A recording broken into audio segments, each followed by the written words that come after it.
Apha sinikwe u8 plus 5 times 4 minus i-parentheses ezino-6 plus 10 divide by 2 vale i-parentheses plus 44. Qho xa ubona umzekelo othanda ukuba nzinyana njengalo kufuneka ukhumbule i-order of operation yakho. Njengoba benditshilo kula video yethu yokuqala ngqa, kubalulekile ubuyikhumbule oku i-order of operation. Masike sizikhumbuze ke ngoku ukuba ithini kanene la order of operation yethu. Ithi siqala nge-parentheses.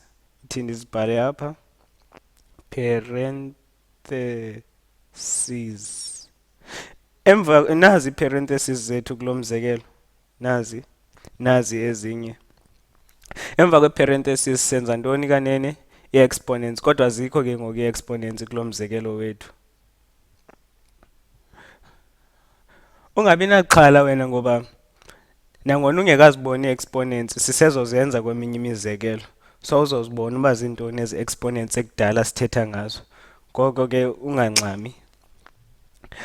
Emva kwe-exponents kanene ithi senza ntoni i-order of operation. Masike sijonge kulaa mzekelo. Emva kwe-exponents ithi order of operation senza i-multiplication okanye i-division.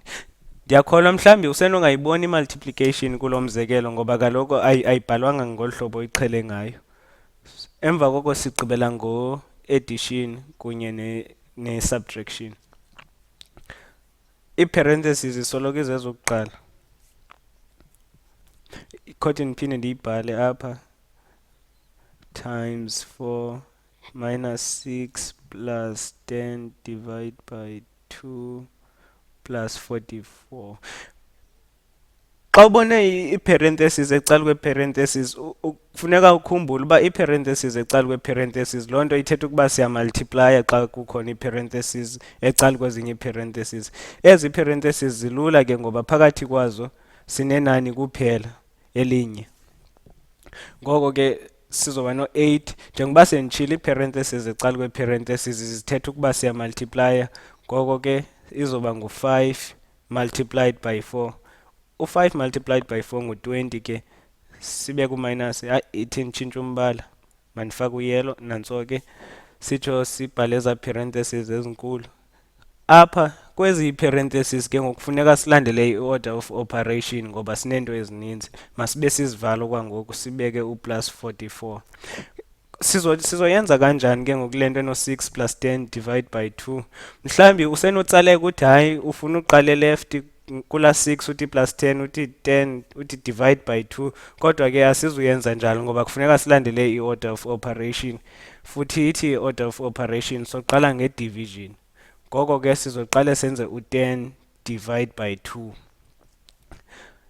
Ndifuna ubeka i-parentheses kulo 10 divide by 2 yenzele ndigxinise le nto yokuba siqala nge-division.